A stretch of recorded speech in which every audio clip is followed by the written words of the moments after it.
Everyone, this is Pastor Michael and welcome to this week's edition of FC in a Minute. Tonight we continue talking about how we can love God with all of our strength.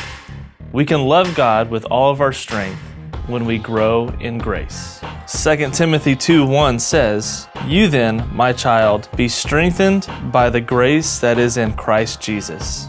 When we look at sin and brokenness in our lives, there are generally two ways that we handle this incorrectly. The first is that we try to justify our sin and our brokenness.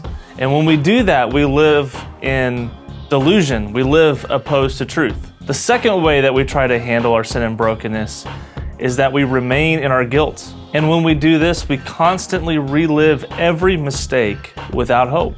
God's answer is amazing grace. Grace is God's undeserved favor and merit. God chooses to forgive us in Christ even though we don't deserve it. The result of this undeserved grace is strength for today and hope for tomorrow. Here's a couple of things that you can discuss on your way home tonight. How does God's grace change your outlook on today? How does grace impact your relationships with others? This has been FC in a Minute. You can catch the whole message here on YouTube tomorrow. Have a great week and go make much of Jesus.